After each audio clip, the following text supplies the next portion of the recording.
Para escrever o Cidade das Mandalas e todos os livros que eu escrevi até hoje, eu obedeci um calendário que ele era rígido e flexível ao mesmo tempo. Rígido no sentido de que, quando eu fiz o meu calendário, eu coloquei datas principais que eu queria ter o meu manuscrito pronto, e essas foram as datas que eu respeitei, e por dias eu dividi as tarefas que eu tinha para fazer para respeitar aquela data.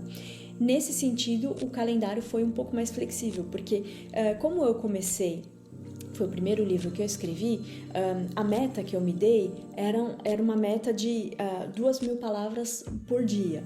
E pela condição do meu braço, não era uma meta que eu conseguia bater todos os dias. Aliás, eu estava muito claro para mim que eu ia ter que construir, né, esse caminho em direção a essa meta de 2.000 palavras por dia. Hoje em dia, bater essa meta é uma coisa fácil para mim, e eu preciso de 1h30, 2 horas para bater essa meta de 2.000 palavras por dia. Mas eu não comecei assim. Desde o começo, quando eu fiz esse calendário, primeiro eu comecei por capítulos, e aí depois eu comecei eu comecei primeiro com cenas, depois eu fui para os capítulos, até eu chegar no número de palavras, que é a contagem que você, como escritor, deveria primeiro se habituar e respeitar. Porque é importante saber que tudo na indústria do livro acontece com a contagem de palavras. E é por isso que quando você está escrevendo, se você for olhar um pouquinho no seu computador, você vai ver que ou Word, ou Pages, ou Office, ou qualquer que seja o programa de escrita que você esteja usando, nesse programa tem uma contagem de palavras. Essa é uma ferramenta muito simples e muito útil para o escritor. E é a ferramenta com a qual você deveria se acostumar como escritor. É importante saber que tudo que é redação de manuscrito, correção de manuscrito, mesmo até a configuração do manuscrito que você vai usar no KDP, a contagem ela acontece por palavras. Fica aqui a minha primeira dica, que é importante você anotar e começar a se habituar a ela, ou seja, conte as palavras.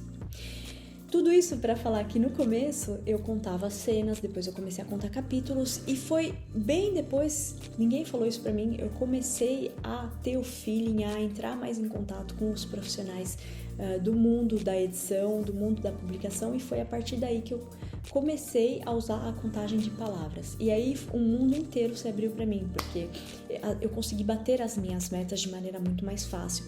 Eu comecei a fazer a métrica dos meus livros de maneira muito mais fácil do que a maneira das páginas. Então, quando eu comecei a escrever o Cidade das Mandalas, né, aí eu coloquei essa meta de tantas palavras, que hoje em dia eu bato facilmente. Em 2 horas eu escrevo essas 2.000 palavras, e quando eu estou muito inspirado eu vou até 2.500. Por enquanto eu não considero que seja necessário fazer mais. Eu posso fazer mais. Eu acho que o meu recorde foi 5.500 palavras por dia, uma coisa assim, mas eu não cheguei a contar. Esse é um método que eu uso para minha organização pessoal, mas também tem outras maneiras. Se você é uma pessoa mais visual, então, por exemplo, você pode organizar através do Trello, que é um programa que eu vou deixar aqui embaixo, que é o programa que eu uso com os membros da minha equipe. Você pode também se organizar através das comunidades. Essa é uma ótima maneira de se organizar, porque a comunidade ela vai te obrigar a prestar contas, ou tem uma troca muito intensa na comunidade que te ajuda, por exemplo, a desbloquear, a ver outros caminhos para a sua publicação, a ver outras maneiras de olhar para o seu manuscrito e de contemplar a publicação e a divulgação do seu manuscrito. E também, sobretudo, se você lhes der essa oportunidade, essa chance, tem uma coisa também que é muito poderosa na comunidade, que é a questão de prestar contas aos membros da comunidade. Ou seja, por exemplo, quando você encontra a comunidade, tente ver quando é que essa comunidade senta para escrever. Se existem comunidades que fazem momentos de sprint, por exemplo, juntos. Para quem não sabe o que é sprint, eu vou falar aqui que é uma técnica muito poderosa para você escrever. Eu vou dar vai ter um curso inteiro sobre isso, mas eu vou dar um parecer aqui agora para você saber.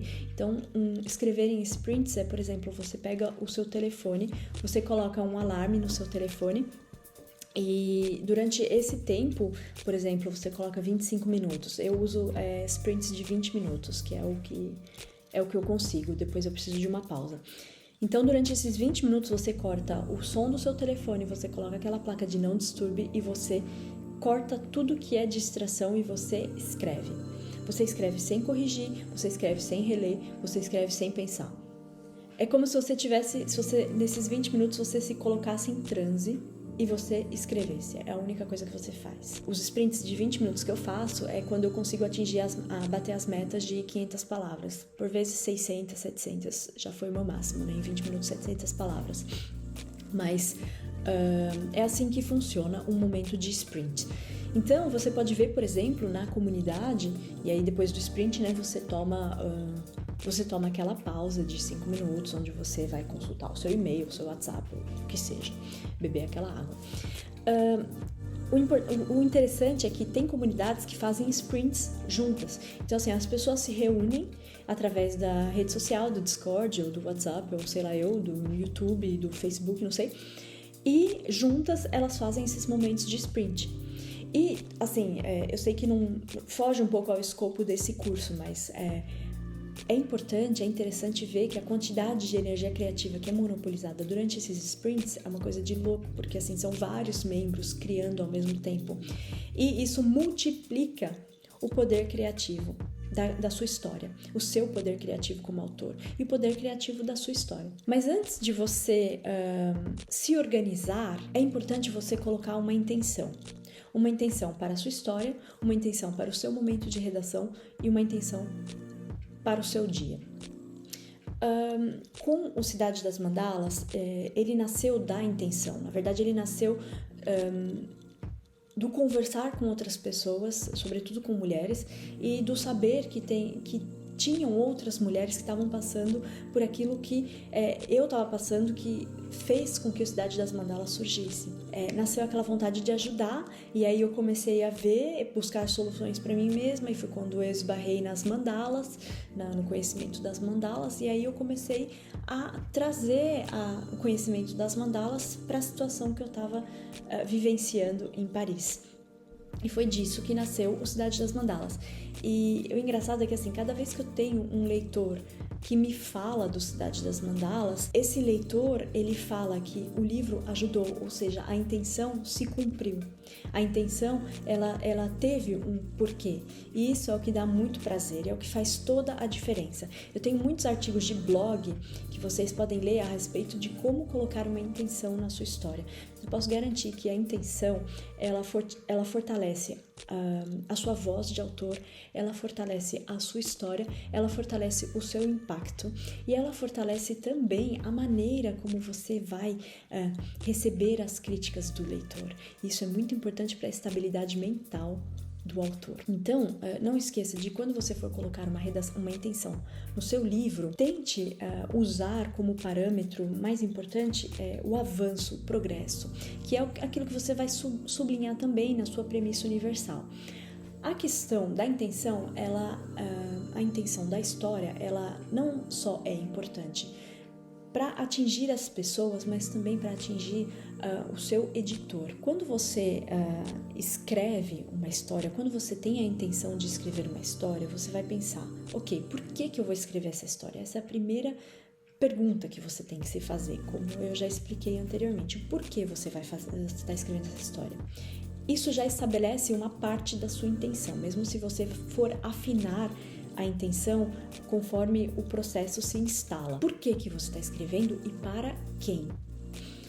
O seu porquê vai ser a sua premissa universal e o seu para quem vai ser o seu público-alvo. Quando você responde essas duas perguntas, você já responde um questionamento do ponto de vista do marketing, que o editor vai fazer para você, ok. Quando você submete um manuscrito, o editor que está lá cheio de coisa, ou o agente literário, ele está lá cheio de coisa na mesa dele, cheio de dossiê para cuidar.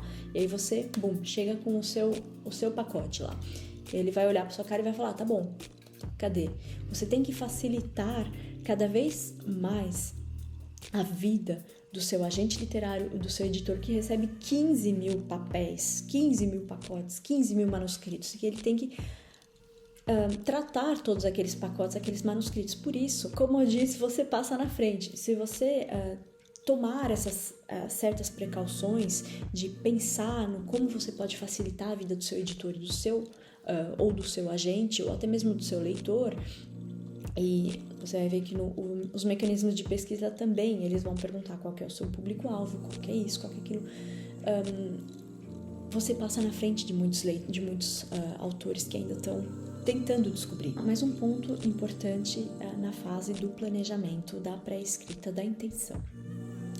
Segundo ponto é a sua intenção para o momento da escrita.